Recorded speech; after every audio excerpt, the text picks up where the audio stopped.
மக்கள் பலம் இருந்தாலும், பணம் இருந்தாலும், செல்வம் இருந்தாலும், அரசியல்வாதியாக இருந்தாலும், அறிவாளியாக இருந்தாலும், ஏதேனும் ஒரு நபரால் கடந்த காலத்தினுடைய ஒரே ஒரு நொடியை திரும்ப கொண்டு வர முடியுமா? வருங்காலத்தில் நடக்க இருக்கக்கூடிய நிகழ்வை தடுத்து விட முடியுமா? இன்றைய தினம் நடக்கக்கூடிய நிகழ்வை இப்படியே நிறுத்தி வைக்க முடியுமா? யோசிச்சு பாருங்க. எவ்வளவு பெரிய புத்திசாலியாக இருந்தாலும், பலசாலியாக இருந்தாலும், அறிவாளியாக இருந்தாலும், யாராலும் இந்த நிகழ்வை, நிகழ்காலத்தை நிறுத்தி வைக்க முடியாது. கடந்த காலத்தை கொண்டு வர முடியாது.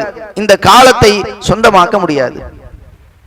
அத்தகைய காலத்தை அல்லாஹ் நமக்கு கொடுத்திருக்கிறான். இன்னும் அல்லாஹ் தன்னுடைய குர்ஆன்ல அறிவுரை சொல்லும் பொழுது காலத்தின் மீது சத்தியம் செய்து பேசுகிறான். வல் அஸ்ர், காலத்தின் மீது சத்தியமாக, இன்னல் இன்சான லஃபீ ஹுஸ்ர், நிச்சயமாக மனிதன் நஷ்டத்திலே இருக்கிறான். இல்லல்லதீன ஆமனு வஅமிலு ஸாலிஹாத் வதவாஸவ் பில் ஹக்கி வதவாஸவ் பிஸ் ஸப்ர், குறிப்பிட்ட மக்களை தவிர. யார் ஈமான் கொண்டு நல்ல அமல்களை, வணக்க வழிபாடுகளை செய்து சத்திய கொள்கையையும் பொறுமையையும் ஒருவருக்கொருவர் எடுத்து சொல்கிறார்களோ அவர்களை தவிர மீதமுள்ள எல்லா மனிதர்களும் நஷ்டத்திலே தங்களுடைய வாழ்க்கையை கழித்து கொண்டிருக்கிறார்கள் என்று அல்லாஹ் சொல்றான். ஒரு 3 விதமான கேட்டகரி அல்லாஹ் நமக்கு சொல்லிக் கொடுக்கிறான். முதலாவது கேட்டகரி, ஒருவருடைய வாழ்க்கையில் ஈமான் இருக்கும், அல்லாஹுவை முறையாக நம்பிக்கை கொண்டிருப்பார். அல்லாஹ் மட்டும்தான் கடவுள், வேறு கடவுள் கிடையாது, வேறு யாருக்கும் எதற்கும் வணக்கத்தை செய்யக்கூடாது அப்படின்னு நம்பிக்கை கொண்டிருப்பார். மலக்குமார்களை, தூதர்களை, வேதங்களை, மறுமை நாளை, விதியை நம்பிக்கை கொண்டிருப்பார். இப்படி அவருடைய உள்ளத்தில் ஈமான் தெளிவாக இருந்தாலும் வணக்க வழிபாடுகள் இருக்காது, தொழுகை இருக்காது, நோன்பு இருக்காது, மற்ற கடமையாக்கப்பட்ட வணக்கங்கள், உபரியான வணக்கங்கள் எதுவும் இருக்காது. இப்ப இவருக்கு நஷ்டம் தானே.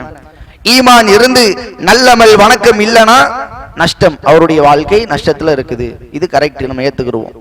அடுத்தது, ஈமான் இல்ல ஆனா நல்ல காரியங்கள் இருக்குது. இன்றைக்கு நிறைய நபர்களை எடுத்துக்கொள்ளலாம், மக்களுக்கு அதிகமா உதவி செய்வாங்க. அரசியல்வாதிகளை எடுத்துக்கலாம், சாலைகள் போட்டு கொடுக்கிறது, நீர் குழாய்கள் அமைத்து கொடுப்பது, கால்வாய்கள் அமைத்து கொடுப்பது, கல்வி உதவி செய்வது, மருத்துவ உதவி செய்வது, தெரு விளக்குகள் அமைத்து கொடுப்பது, சாலைகளை பராமரிப்பது, இப்படின்னு பல நலத்திட்டங்களை செய்தாலும் அவர்களிடத்தில் ஈமான் கிடையாது. அல்லாஹ்வை நம்பிக்கை கொள்ளல, மறுமை நாளை நம்பிக்கை கொள்ளல. அவர்களுடைய விஷயங்கள், வாழ்க்கையில் நல்ல விஷயங்கள் இருந்தாலும் அவர்களுக்கும் நஷ்டம்தான், நன்மை கிடையாது, லாபம் கிடையாது. இதையும் ஏத்துக்கிறோம், கரெக்ட் தான். ஈமான் இருந்து வணக்கம் இல்லைன்னா நஷ்டம், நல்ல விஷயம் இருந்து நல்லமல் இருந்து ஈமான் இல்லைன்னா நஷ்டம். அடுத்து அல்லாஹ் சொல்றான், ஒருவருடைய வாழ்க்கையில ஈமான் இருக்குது, வணக்க வழிபாடுகள், நல்லமல்கள், நன்மையான காரியங்கள் இருக்குது. ஆனா தனக்கு தெரிந்த கொள்கையை, ஏகத்துவத்தை, சத்தியத்தை, மார்க்கத்தை பிறருக்கு அவர் சொல்லவில்லை. தனக்கு தெரிந்த வணக்கங்களையும் வழிபாடுகளையும் பிற மக்களுக்கு எடுத்துரைக்கல. அவரும் தன்னுடைய வாழ்க்கையை நஷ்டத்திலே கழிக்கிறார் என்று அல்லாஹ் சொல்றான். நம்மளால் ஏத்துக்க முடியாது. ஈமான் இருக்குது, தொழுகை போன்ற வணக்கங்கள் இருக்குது, நன்மை தானே, லாபம் தானே, ஏன் அல்லாஹ் நஷ்டம்னு சொல்லணும் அப்படின்னு நம்ம நினைப்போம். நம்ம புரிந்து கொள்ள வேண்டிய ஒரு விஷயம் இருக்குது. என்னன்னா, யதார்த்தமான ஒரு ஹதீஸ், சுப்ஹானல்லாஹ் என்ற 100 முறை சொன்னால் 1000 நன்மை. நம்ம நிறைய பேருக்கு தெரியும், எல்லாருக்குமே தெரியும் கூட சொல்லலாம். இந்த ஹதீஸ நம்ம ஒரு 100 முறை, ஒவ்வொரு நாளும் 100 முறை சொல்றோம் சுப்ஹானல்லாஹ்னு, 1000 நன்மை நமக்கு கிடைக்கும். இதே சுப்ஹானல்லாஹ் என்ற ஒரே ஒரு ஹதீஸை, ஒரே ஒரு திக்ரை, ஒரே ஒரு நன்மையை நம்ம உம்மா வாப்பாக்கு சொல்லிக் கொடுக்கிறோம். டெய்லியும் 100 முறை சொல்லுங்க சுப்ஹானல்லாஹ், 1000 நன்மை. நம்மளுடைய கணவன் அல்லது மனைவிக்கு சொல்லிக் கொடுக்கிறோம், சகோதரர்களுக்கு சொல்லிக் கொடுக்கிறோம், பிள்ளைகளுக்கு சொல்லிக் கொடுக்கிறோம், அதை தாண்டி நண்பர்களுக்கு சொல்லிக் கொடுக்கிறோம், அண்டை வீட்டாருக்கு சொல்லிக் கொடுக்கிறோம், சந்திக்கின்ற நபர்களுக்கு சொல்லிக் கொடுக்கிறோம். ஒரே ஒரு திக்ரு தான் சுப்ஹானல்லாஹ் என்ற ஒரே ஒரு திக்ரை 100 முறை சொல்லுங்கள், டெய்லியும் சொல்லுங்கன்னு சொல்லி சந்திக்கக்கூடிய இஸ்லாமிய சகோதரர்கள் அனைவருக்கும் சொல்லிக் கொடுக்கிறோம். அதனுடைய விளைவு எப்படி இருக்கும் தெரியுமா? ஒவ்வொரு நாளும் நாம் சொன்னதற்கு 1000 நன்மை. நாம் 10 நபருக்கு சொல்லிக் கொடுத்த அந்த 10 நபர் அதை சொன்னால், அந்த 10 நபர்கள் மீதமுள்ள 10 நபர்களுக்கு சொல்லிக் கொடுத்து அவர்கள் அதை சொன்னால் 10 50 ஆனா, 50 100 ஆனா, 100 1000 ஆனா, லட்சக்கணக்கான கோடிக்கணக்கான நன்மைகளை நம்மால் சம்பாதிக்க முடியும். ஒரே ஒரு ஹதீஸை, ஒரே ஒரு திக்ரை, ஒரே ஒரு வணக்கத்தை பிற மக்களுக்கு எடுத்து சொன்னதன் மூலம், நமக்கு தெரிஞ்சதை சொன்னதன் மூலம். அதனால தான் அல்லாஹ் சொல்றான், உங்களுக்கு தெரிந்த வணக்கத்தை நீங்கள் சொன்னால் பயங்கரமான நன்மைகளை சம்பாதிக்க முடியும். ஆனா நீங்க சொல்லாம இருந்தீங்கன்னா அந்த நன்மை உங்களுக்கு கிடைக்காதுல்ல, அது நஷ்டம் தானே.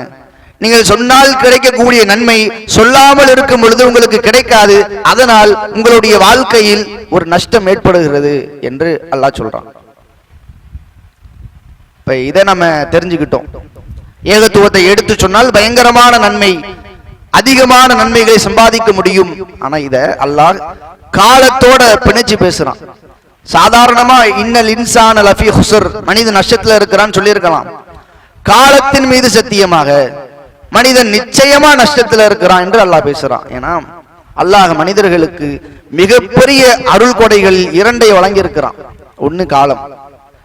எத்தனையோ நபர்கள் கடந்த ரமலானுடைய மாதத்துல நம்ம கூட இருந்த குடும்பத்தினர்கள், உறவினர்கள், நம்ம கூட இருந்த சகோதரர்கள், நோன்பு திறக்க வந்தவர்கள், தொழுகைக்கு வந்தவர்கள், பயானுக்கு கலந்து கொண்டவர்கள் இன்றைய தினம் இல்லாம இருக்கலாம். அவர்களுக்கு அந்த கால அவகாசம் முடிக்கப்பட்டு விட்டது. அவங்களால இனிமே தொழுக முடியாது, நன்மை செய்ய முடியாது, குர்ஆன் ஓத முடியாது. நமக்கு அல்லாஹ் அந்த கால அவகாசத்தை இன்னும் நீட்டிச்சிருக்கிறான். இன்னும் குறிப்பிட்ட நாட்களோ, குறிப்பிட்ட மணி நேரமோ, குறிப்பிட்ட வருடங்களோ அல்லாஹ் கால அவகாசத்தை கொடுத்திருக்கிறான். இந்த காலம் ஒரு அருட்கொடையா. அல்லாஹ் நமக்கு ஏகத்துவ கொள்கையை கொடுத்திருக்கிறான், தெளிவான சிந்தனையை கொடுத்திருக்கிறான், நேர் வழியை வழங்கியிருக்கிறான். எத்தனையோ லட்சக்கணக்கான மனிதர்களுக்கு கிடைக்காத இந்த கொள்கை அல்லாஹ் தேர்வு செய்து நமக்கு கொடுத்திருக்கிறான். இந்த கொள்கையையும் காலத்தையும் சேர்த்து பயன்படுத்தினால் பயங்கரமான நன்மை கிடைக்கும். எப்படின்னா, உதாரணமா பாருங்களேன், ஒரு 15 வயதில் ஒரு இளைஞன், ஒரு சிறுவன் ஏகத்துவ கொள்கையை ஏற்றுக்கொள்கிறான். அவனுக்கு அப்பதான் தெரியுது அல்லாஹ் மட்டும்தான் வணங்கணும், நேர்வழி எது, சத்தியம் எது, அசத்தியம் எது, ஹலால் ஹராம் எது அப்படிங்கிற விஷயத்தெல்லாம் ஒரு 15 வயசுல தெரிஞ்சுக்கிறான். அவன் ஒரு 45 வருடத்துல 45வது வயசுல மௌத்தா போறான் உதாரணத்துக்கு. இப்ப இடைப்பட்ட இந்த 30 வருடங்கள், தன்னுடைய 30 வருடங்கள் சுப்ஹானல்லாஹ் என்ற ஒரே ஒரு செய்தியை மட்டும் அவன் தான் சந்திக்கக்கூடிய இஸ்லாமியர்கள் அனைவருக்கும் சொல்லிக் கொடுத்தால் எத்தனை நபர்களை சந்தித்திருப்பான், எத்தனை நபர்களுக்கு அந்த வணக்கத்தை சொல்லிக் கொடுத்திருப்பான், எத்தனை நபர்கள் அந்த வணக்கத்தை செய்ய ஆரம்பித்திருப்பார்கள், எவ்வளவு நன்மை கிடைச்சிருக்கும். அந்த மனிதர், அந்த இளைஞன் மரணித்திருந்தாலும் அதை செய்யக்கூடிய நபர்கள் செய்ய செய்ய இவருக்கு நன்மை சேர்ந்து கொண்டே இருக்கும். அதே 30 வருடம் தனக்கு தெரிந்த கொள்கையை, ஏகத்துவத்தை இணை வைக்கக்கூடிய மக்களிடத்தில் எடுத்து சொல்லி 30 வருடம் பிரச்சாரம் செய்கிறான், மார்க்கத்தை சொல்லிக் கொண்டே இருக்கிறான். 30 வருஷத்துல ஒரே ஒரு நபர் இணை வைப்பை விட்டுவிட்டு ஏகத்துவத்தின் பக்கம் வந்துட மாட்டாரா? அல்லாஹ் நாடிவிட மாட்டான். அப்படி அவர் ஏகத்துவத்தை ஏற்றுக்கொண்டால், சத்திய கொள்கைக்குள் இணைந்து விட்டால், அன்றைய தினத்திலிருந்து அவர் செய்யக்கூடிய எல்லா வணக்கங்களுக்கும் இவர் எடுத்து சொன்னார்ல, இவருக்கு கூலி இருக்குது. அவருடைய தொழுகை, அவருடைய நோன்பு, அவருடைய தர்மம், அவருடைய மற்ற வணக்கங்கள் அனைத்திற்கும் இவருக்கும் நன்மை கிடைக்கும். இதே 30 வருடம் மாற்று மத சகோதரர்களுக்கு பிரச்சாரம் செய்கிறோம். தொடர்ச்சியாக ஏகத்துவ கொள்கையை எடுத்து சொல்லிக் கொண்டே இருக்கிறோம். இஸ்லாம் தான் உண்மையான மார்க்கம், அல்லாஹ் மட்டும்தான் கடவுளாக இருக்க முடியும். அல்லாஹ் நாடி ஒரே ஒரு நபர் 30 வருடத்தினுடைய பிரச்சாரத்தின் விளைவாக இஸ்லாத்தை ஏற்றுக்க மாட்டாரா? அப்படி அவர் இஸ்லாத்தை ஏற்றுக்கொண்டால் அதன் மூலம் கிடைக்கக்கூடிய நன்மைகளை யோசிச்சு பாருங்க. நம்ம மௌத்தா போயிட்டாலும் அவர் வாழும் பொழுது அவர் செய்யக்கூடிய நன்மைகள் அனைத்திற்கும் நன்மைகள் நமக்கு கிடைக்கும். இப்படி ஏகத்துவத்தை எடுத்து சொல்வதன் மூலம் அளப்பரிய நன்மைகளை சம்பாதிக்க முடியும். அது தெரிஞ்சாலும் ஏகத்துவத்தை சொல்றது இல்லை. ஏன் தெரியுமா? எனக்கு பயான் பேச தெரியாது, அரபியில குர்ஆன் வசனம் ஹதீஸ்களை எடுக்க தெரியாது, ஒரு 10 நிமிடம் 20 நிமிடம் ஹின்ஸுகள் குறிப்புகளை எடுக்க தெரியாது, ஒரு 50 பேருக்கு முன்னால ஒரு மேடையில் ஏறி பேசணும்னா பயமா இருக்கும், தயக்கமா இருக்கும், கூச்சமா இருக்கும், கால் நடுக்கம் வரும். ஒரு 10 நபருக்கு முன்னால் பேச சொன்னா எப்படி பேச முடியும்? எனக்கு தான் பயான் ஸ்லாங் வராது, பயான் பேச தெரியாது, இப்படி எல்லாம் பல காரணங்களை முன்வைப்போம். ஆனா அல்லாஹ் தன்னுடைய நபிக்கு சொன்ன கட்டளை என்ன தெரியுமா? அன்பிர் அஷீரத்தக்கல் அக்ரபீன், நபியே உங்களுடைய நெருங்கிய உறவுகளுக்கு எச்சரிக்கை செய்யுங்கள். நபிகளார் போறாங்க, சஃபா மலைக்குன்றின் மீது ஏறி, யா மஅஷர குரைஷ், குறைசி கூட்டத்தாரே, இஷ்தரு அன்ஃபுசக்கும், நன்மைகளையும் வணக்கங்களையும் கொண்டு உங்களை நீங்கள் பகரமாக்கிக் கொள்ளுங்கள். ஹராமாக்கப்பட்ட பாவமாக்கப்பட்ட காரியங்களை விட்டு விலகிக் கொள்ளுங்கள். லா உகுனி அன்கும் மினல்லாஹி ஷையா, நீங்கள் பாவமான காரியத்தை செய்துவிட்டால், இணை வைத்து விட்டால், ஹராமாக்கப்பட்ட காரியத்தை செய்துவிட்டால் அல்லாஹ்வினுடைய தண்டனையை உங்களை விட்டு என்னால் குறைக்க முடியாது, குறைத்து பேச முடியாது. அடுத்து அழைகிறார்கள், யா பனி அப்தி மனாஃப், அப்து மனாஃப் கூட்டத்தாரே, லா உகுனி அன்கும் மினல்லாஹி ஷையா, நீங்கள் பாவம் செய்தாலும் இணை வைத்தாலும் அல்லாஹ்வினுடைய தண்டனையை என்னால் உங்களுக்கு குறைத்து பேச முடியாது. அடுத்து அழைக்கிறார்கள், யா அப்பாஸ், என்னுடைய சிறிய தந்தை பெரிய தந்தை அப்பாஸ் அவர்களே, லா உகுனி அன்க மினல்லாஹி ஷையா, நீங்கள் தவறு செய்தாலும் உங்களுடைய தண்டனையை அல்லாஹ்விடத்தில் என்னால் குறைத்து பேச முடியாது. யா சஃபியா, என்னுடைய மாமி தந்தையின் சகோதரி சஃபியாவே, லா உகுனி அன்கி மினல்லாஹி ஷையா.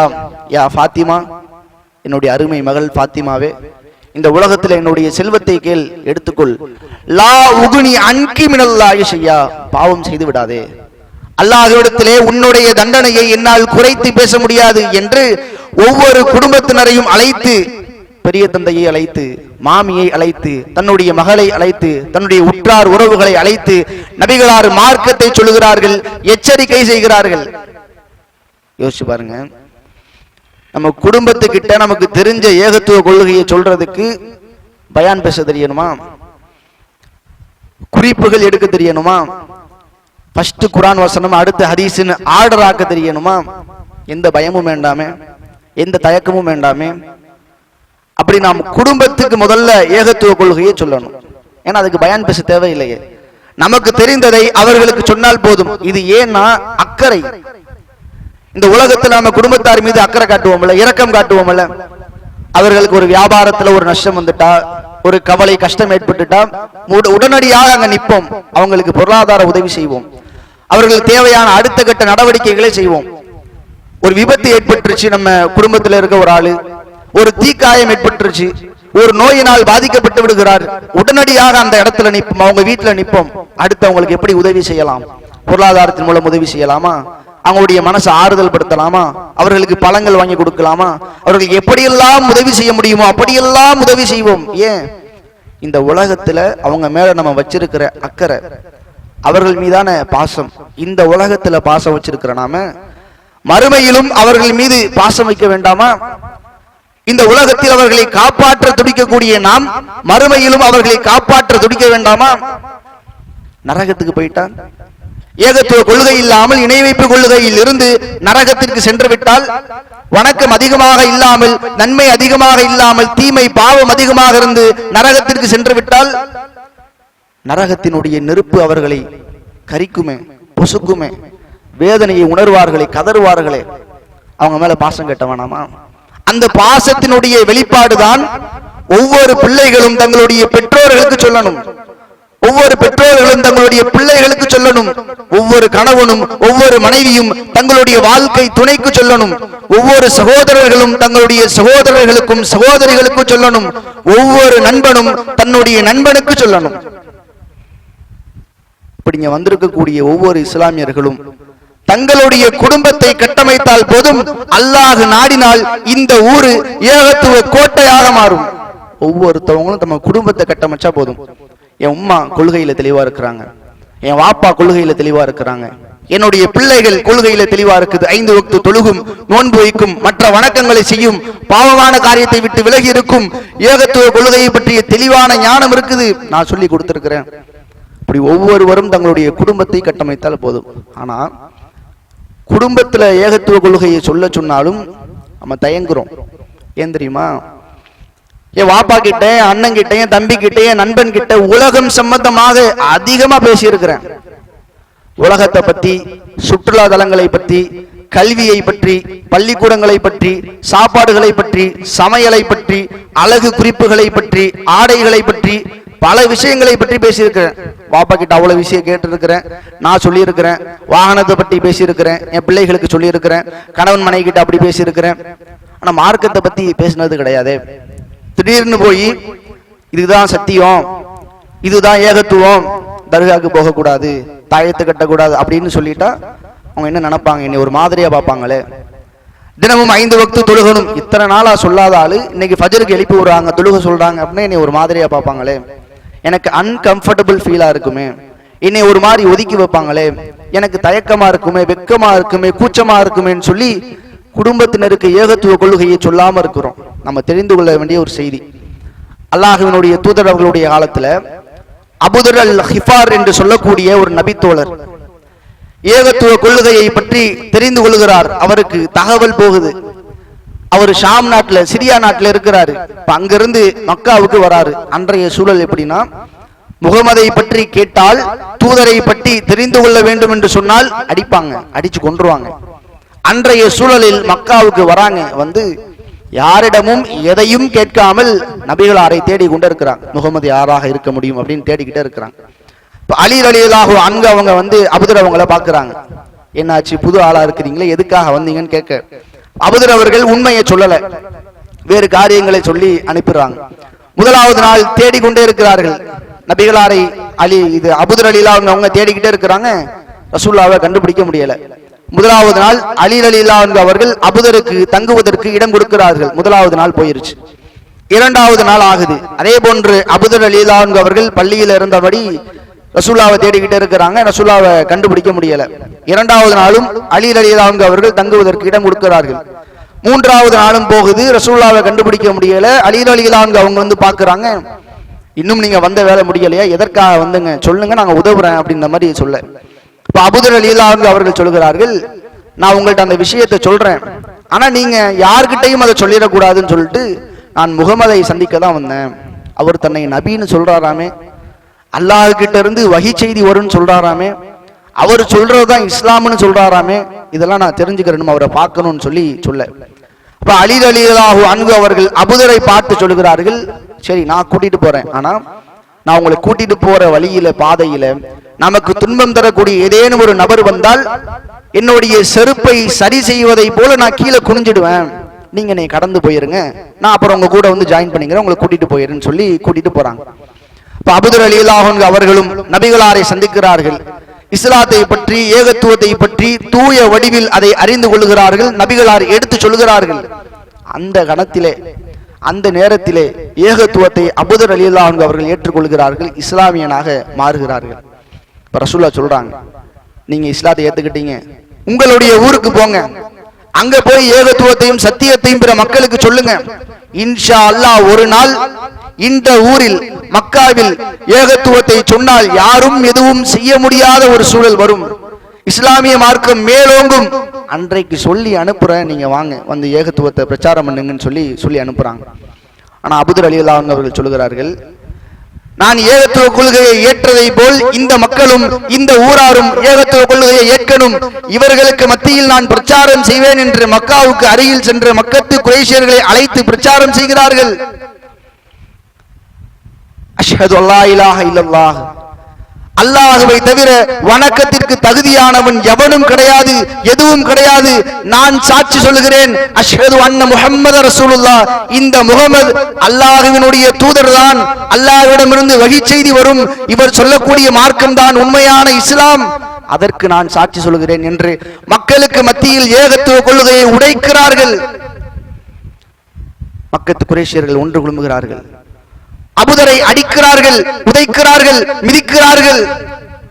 அபூதர் ரலியல்லாஹு அன்ஹு அவர்கள் சொல்கிறார்கள், நான் மௌத்தா போயிட்டேன்னு நினைச்சேன், அவர்களுடைய அடியும் உதையும் அந்த அளவுக்கு என்னுடைய வேதனையையும் வலியையும் கொடுத்தது.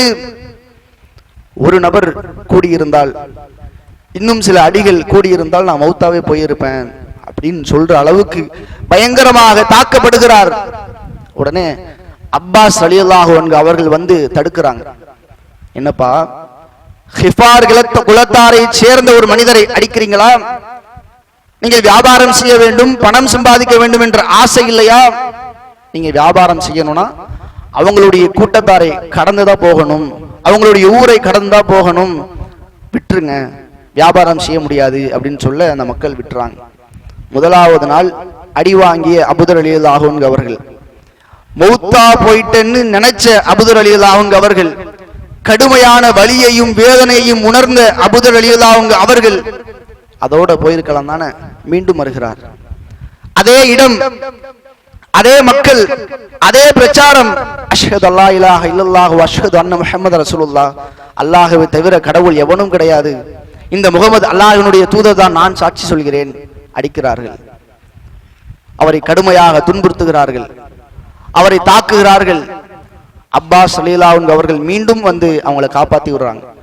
ஹிஃபார் குலத்தாரை சார்ந்தவர்களை அடிக்காதீங்க, விட்டுருங்க, உங்களால் வியாபாரம் செய்ய முடியாது, சம்பாதிக்க முடியாது. அதன் பிறகாக அபூதர் ரலியல்லாஹு அன்ஹு அவர்கள் திரும்பி போகிறார்கள். நல்லா யோசிச்சு பாருங்க, ஏகத்துவ கொள்கையை ஏற்றவுடன் அவர்கள் யோசித்ததெல்லாம், அவர்கள் சிந்திச்சதெல்லாம் ஒரே ஒரு விஷயம்தான், எனக்கு எப்படி இந்த ஏகத்துவ கொள்கை கிடைத்ததோ அதை போன்று இந்த ஊர் மக்களுக்கும் ஏகத்துவ கொள்கை கிடைக்கணும், அதை சொல்லக்கூடிய மனிதராக நான் இருப்பேன், அதன் மூலம் எனக்கு நன்மையும் சுவனமும் கிடைக்கணும்.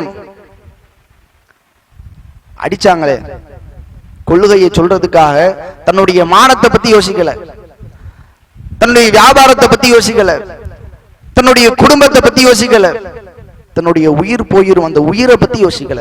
அவர்கள் யோசித்ததெல்லாம் மறுமையும் சுவனமும் ஏகத்துவ கொள்கையை பிற மக்களுக்கு எடுத்துரைக்கணும் என்ற விஷயம் மட்டும்தான்.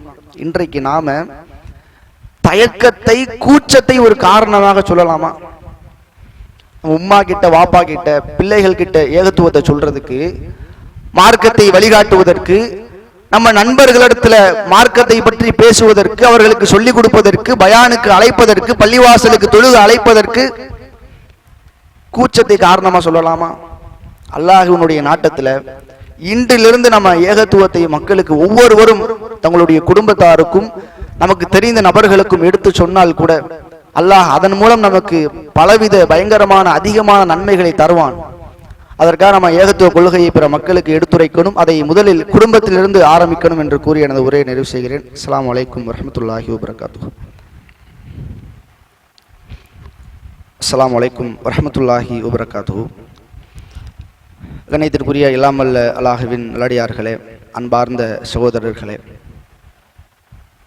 இன்றைய தினம் ஜும்மாவினுடைய வசூல் நம்ம தமிழ்நாடு தௌஹீத் ஜமாத் மாநில தலைமையினுடைய தாவா மற்றும் இன்ன பிற செயல்பாடுகளுக்காக, சேவைகளுக்காக வழங்கப்பட இருக்கிறது. நம்ம ஜமாஅத்தின் சார்பாக பல்வேறு பணி திட்டங்கள் நடைபெறுகிறது. சிறுவர் ஆதரவு இல்லம், முதியோர் ஆதரவு இல்லம், ஆண்கள் அழைப்பு இல்லம், பெண்கள் அழைப்பு இல்லம் போன்ற பல சேவை நிறுவனங்களும், கல்விகளை சொல்லிக் கொடுக்கும் விதமா இஸ்லாமிய கல்லூரி, பெண்கள் கல்லூரி, ஹிஃபுல் மதர்சா, குரானை மனனம் செய்யக்கூடிய ஹிஃபுல் மதர்சா, இது போன்ற பல கல்வி திட்டங்கள் சார்ந்த நிறுவனங்களும் நடைபெறுகிறது. அது அல்லாம நமது உரிமைகள் பறிக்கப்படும் பொழுது அதை எதிர்க்கும் விதமாக கண்டன ஆர்ப்பாட்டங்கள், அவர்களுக்கு எதிராக மனுக்கள் கொடுப்பது, பல மேடைகளை அமைப்பது, மாநாடுகளை நடத்துவது போன்ற அந்த பணிகளும் நடந்து கொண்டிருக்கிறது. அது மட்டும் இல்லாம ஒவ்வொரு இடங்களிலும் பயான் நிகழ்ச்சிகளை ஏற்பாடு செய்கிறது, மக்களை ஏகத்துவ கொள்கையின் பக்கம் அழைப்பது, பல நிகழ்ச்சிகளை போடுவது, அசத்திய கொள்கையில் இருப்பவர்களை அவர்களுடைய தோலுரிக்கணும் என்ற விதத்தில் விவாத களங்களை அமைத்து கொடுப்பது, மக்களுக்கு ஏகத்துவத்தை எடுத்துரைக்க வேண்டும் என்ற விதங்களில் பல்வேறு பணிகளும் செயல் திட்டங்களும் நடந்து கொண்டிருக்கிறது. இது மட்டும் இல்லாம பேரிடர் காலங்களில் அந்த மக்களுக்கு உதவி செய்யணும், அவர்களுக்காக பொருளாதார நிதிகளை திரட்டுவது, அவர்களுக்காக மக்களை அனுப்பி உதவி செய்வது, அந்த பேரிடர் பாதிப்புகளை நீக்குவதுன்னு பல்வேறு விஷயங்கள் நம்ம ஜமாஅத்தின் சார்பாக நடைபெற்று கொண்டு இருக்கிறது. அதற்காக நம்மளுடைய பொருளாதாரத்தை அதிகம் கொடுக்கணும்னு கேட்கிறோம். ஏன்னா நம்ம கொடுக்கக்கூடிய அந்த 10 ரூபாய், ஒரு 100 ரூபாய், ஒரு 1000 ரூபாய் என்பது பல பங்குகளாக பிரிந்து முதலீடு செய்யப்படுகிறது. நம்ம இப்ப முதலீடு தான் செய்ய போறோம். நம்ம கொடுக்கிற 100 ரூபாங்கிறது ஒரு முதலீடு, மறுமைக்கான சுவனத்துக்கான முதலீடு. அந்த பணத்திலிருந்து ஹிஃபுல் மதர்சாக்கு கொடுப்பாங்க. அங்க பீரியட் வைஸா குரானை மனனம் பண்ணுவாங்க. சிறுவர்கள், சின்ன பிள்ளைகள் குரானை மனனம் செய்வாங்க. ஒவ்வொரு நாளைக்கும் 3 பக்கம் 4 பக்கமாவது மனனம் செய்வார்கள் குறைஞ்சபட்சம். அதுல இருந்து நமக்கு நன்மை கிடைக்கும். அவங்க ஓதக்கூடிய நன்மை, மனனம் செய்யக்கூடிய நன்மை. ஆண்கள் கல்லூரியில அவர்களுக்கான அரபி பாடத்திட்டங்கள் நடத்தப்படும். அதுக்கு நம்மளுடைய பொருளாதாரம் போகும். அவர்கள் முதல்ல அவங்க பாடத்திட்டத்தை கற்றுக்கொள்வாங்க, ஒழுக்கத்தை கற்றுக்கொள்வாங்க, மார்க்கத்தினுடைய சட்டத்தை கற்றுக்கொண்டு அவங்களுடைய வாழ்க்கையை கட்டமைப்பாங்க. அதுக்கான நன்மை கிடைக்கும். அதன் பிறகு அவங்க மக்களுக்கு எடுத்துரைப்பார்கள். பல முக்கிய இடங்களில் நிர்வாகிகளாகவும் இந்த இஸ்லாமிய கல்லூரி மாணவர்கள் இருக்கிறாங்க.